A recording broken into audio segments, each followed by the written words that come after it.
I stood on the firing line at Fort Bridger, the sound of my squad mates' laughter ringing in my ears. To them, I was just the supply clerk, the woman who tallied inventory and wasn't fit to touch the M24 sniper rifle cradled in my hands. I could feel their condescending stares and hear their cheap jokes, but my mind was calm, focused only on the cold steel. I felt a familiar, piercing gaze on my back, a look filled with shock. But then I heard his voice. Before I tell you who that voice belonged to and what happened next, make sure you hit that subscribe button and drop a comment telling us where you're watching from. Now, let me take you back to the exact moment it all began on that chaotic afternoon. The air at the Fort Bridger firing range was a thick cocktail of cordite, hot metal, and testosterone. The constant, deafening crack of rifles was the bass note in a symphony of shouted corrections and the hollow echo of spent casings hitting the concrete floor. This was a man's world, a place where respect was earned with steel, lead, and tightly grouped shots on a distant target. And then there was me, in my standard issue fatigues, with no special tabs on my shoulders, no sniper patch, no elite badge demanding a second glance. I was just part of the furniture. My weapon of choice was a clipboard. My battlefield was a stuffy office piled high with requisitions and inventory logs. I was a ghost in the machine, the logistics tech who tracked ammo, logged gear, and filed reports that disappeared into the bottomless pit of military bureaucracy. The only time most soldiers acknowledged my existence was to shove a form across my desk, their eyes already looking past me, treating me like a vending machine in uniform. I was used to it. I embraced the anonymity. It was safe, but that afternoon something shifted. The usual rhythm of the range felt different. My duties were done for the day, and instead of heading back to the quiet solitude of my office, I found myself standing at the edge of the firing line. My eyes were locked on an M24, resting on its rack under the harsh fluorescent glare. Its heavy barrel and massive scope gleamed like a predator's eye, silent and waiting. It wasn't just a tool to me. It felt like an old friend I hadn't spoken to in years. That's when I heard his voice, dripping with condescending authority. "That's not for you, Hart. Where'd you even get the idea to touch it?" It was Sergeant Miller, a man whose face was a roadmap of sun-baked wrinkles and whose personality was carved from granite. He was flanked by a few of his cronies, all-seasoned marksmen who looked at me like I was a bug to be squashed. His words were the spark, and the laughter that followed was the wildfire. It circled me, sharp and cruel. "Look at the paper pusher playing soldier," one of them sneered. "Probably thinks the scope is for looking at birds," another added. The jokes rippled through the line. Men who had earned their place through sweat and blood, reinforcing their brotherhood by mocking the outsider. I let their words wash over me. I offered no defense, no justification. Arguing with fools is a battle you lose even if you win. Instead, I let my actions speak. I walked toward the rifle with a quiet confidence that seemed to unnerve them more than any verbal retort could. The laughter didn't stop, but a few voices faltered. My hands found the rifle, and a sense of calm settled over me. My fingers, accustomed to the smooth plastic of a pen, now glided across the cold, familiar steel of the M24's chassis. I knew every curve, every pin, every locking mechanism by heart. I wasn't an intruder. I was home. I worked the bolt, the sound of smooth, metallic schlick-schlack that was music to my ears. I tested the trigger's pull weight with a practiced touch. I adjusted the bipod with tiny, precise movements that spoke of a hidden history of countless hours spent in a life no one here could possibly imagine. There was no fumbling, no hesitation. Each motion was deliberate, efficient, like a surgeon preparing for a critical operation. The air grew thick with an unnamed tension. The remaining laughter sounded forced, hollow. Sergeant Miller's smirk tightened, his eyes narrowing as he watched me, perhaps finally sensing that he had made a grave miscalculation. I was an anomaly he couldn't process, a piece that didn't fit in his perfectly ordered world. To him, I was a clerk. To myself, I was something else entirely. As I moved to the ground, the world seemed to narrow, the cacophony of the range dimming to a dull hum. It was just me, the rifle, and the distant target. I slid into the prone position, my body molding to the hard concrete floor as if it were custom-made for me. The rifle felt like an extension of my own bones, a natural part of me. The remaining scoffers fell silent, their ridicule replaced by a morbid curiosity. They were vultures waiting for a carcass, eager to witness the spectacular failure they were all expecting. "Go on, clerk," one of the marksmen sneered, his voice laced with the cruel confidence of a man who believed he couldn't be proven wrong. "Let's watch you miss." I ignored him. My focus was absolute. I adjusted my position with methodical care, my elbows finding the perfect anchor points, my cheek settling against the stock in a familiar embrace. This was a ritual, a dance I had performed thousands of times in another life. My breathing began to slow, each inhale and exhale a controlled, measured release of tension. It was a rhythm etched into my very muscle memory, a meditative state where the outside world ceased to exist. They were waiting for the clumsy signs of a novice, a jerky movement, an unsteady aim, a flinch before the recoil. But what they saw instead made the last of their smirks dissolve into disbelief. My right eye closed, and the world through the scope became a circle of perfect clarity. The target, a tiny speck at 800 yards, appeared as if it were right in front of me. I exhaled slowly, my finger finding the trigger with a gentleness born from understanding that true accuracy comes from patience, not force. In that final moment, there was no separation between me and the weapon. We were one entity, a single instrument of precision. Crack! The shot ripped through the air with an authority that shattered the tense silence. It didn't sound like the other rifle reports. It was sharper, cleaner, a definitive statement. For the first time all day, the Fort Bridger range fell completely silent. The usual chaos vanished as if a switch had been flipped.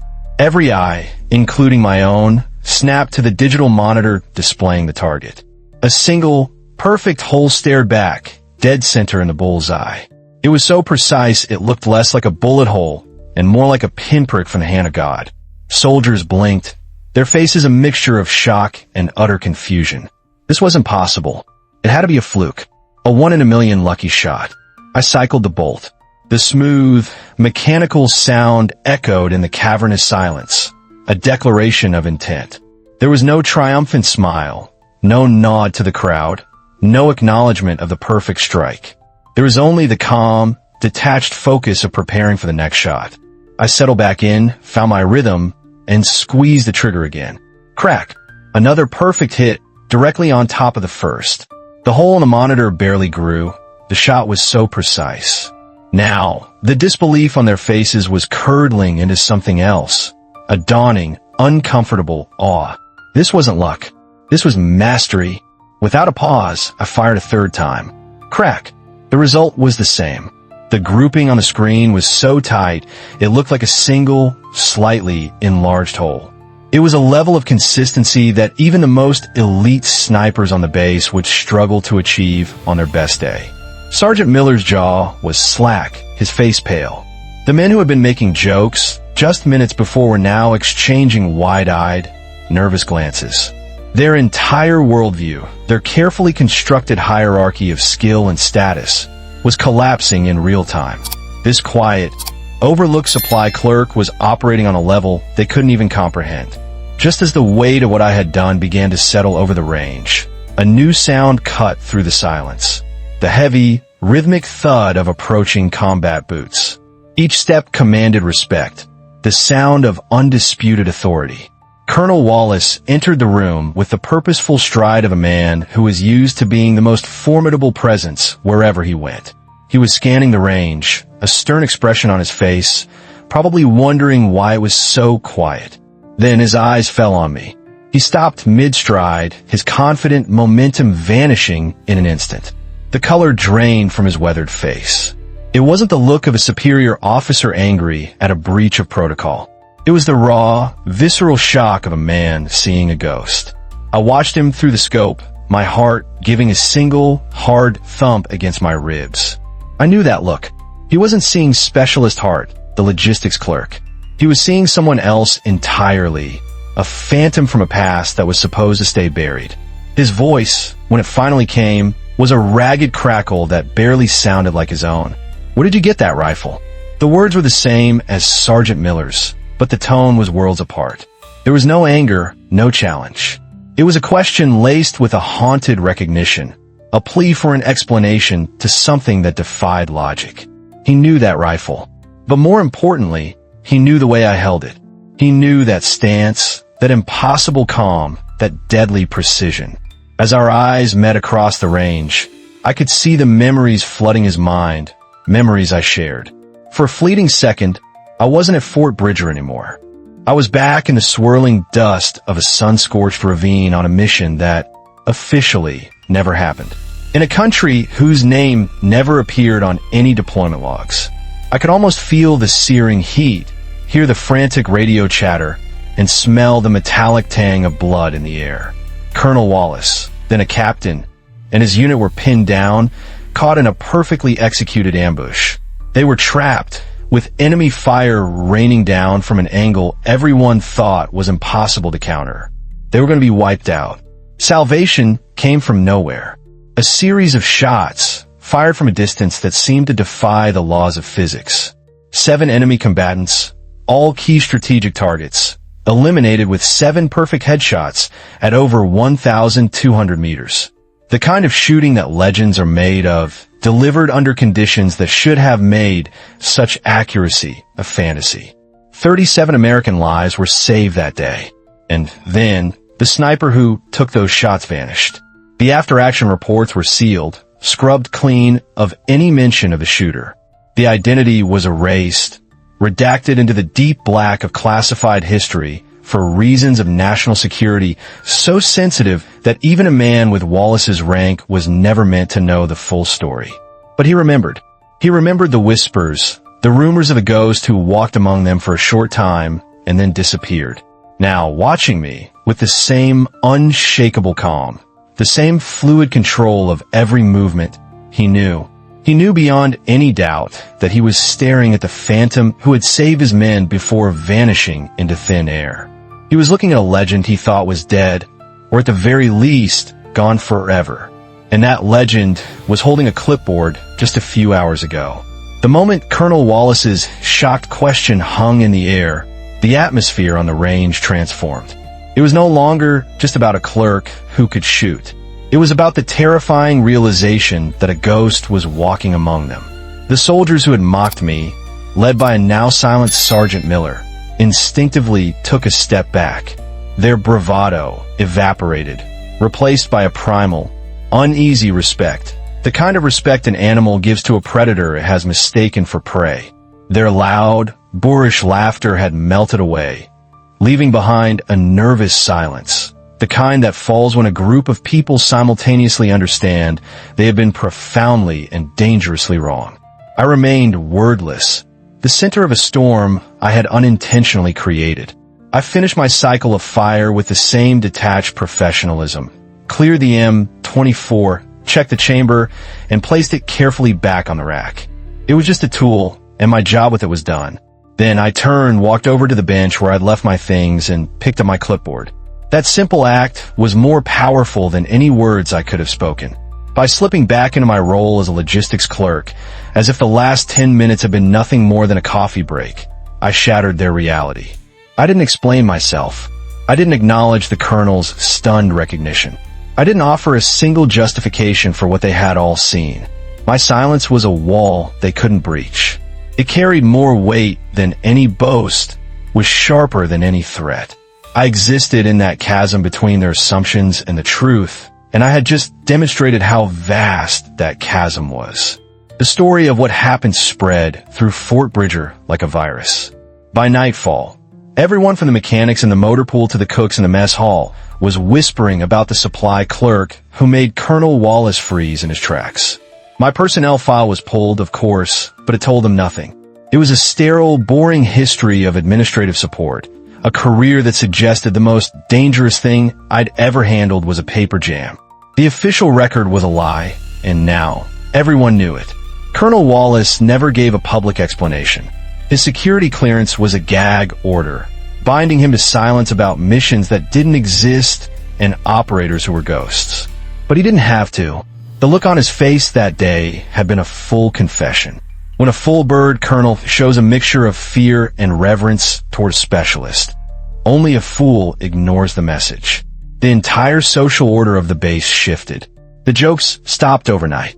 When I walked down the halls, conversations would dip into hushed whispers. Salutes were sharper, delivered with an intensity usually reserved for decorated war heroes. Some soldiers tried to question me, their curiosity getting the better of them, but they'd falter when they met my calm, unreadable gaze. They sensed instinctively that the answers weren't for them, that some truths carry a cost too steep to pay. I never changed my routine. I still tallied inventory, signed out gear, and filed my reports. But I was no longer invisible. I was a living enigma, a weapon disguised in plain sight. I had become a symbol of a truth every soldier understands deep down, that rank and job titles are just labels. True capability, the kind that can save your life or end an enemy's, is something else entirely. And it often comes in the quietest, most unexpected packages. That day, I wasn't trying to prove a point to anyone. But when my past collided so unexpectedly with my present, I was reminded that real strength is never defined by a patch on your sleeve or the rank on your collar. It lives in your abilities and in the quiet wisdom of knowing when to show them and when to keep them hidden. My true growth came from finally making peace with the part of me that had to live in the shadows. Have you ever been in a situation like mine, where people judge you completely wrong based on your job or how you look? What would you have done if you were in my shoes? Would you have spoken up and challenged their ridicule? Or would you, like me, have let your actions become the undeniable answer? Do you think true respect is something you demand from others? Or is it something that comes from your own quiet confidence and inner strength?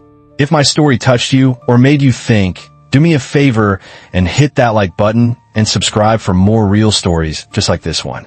Go ahead and share this with someone you know who has been underestimated but has a powerful strength hidden inside.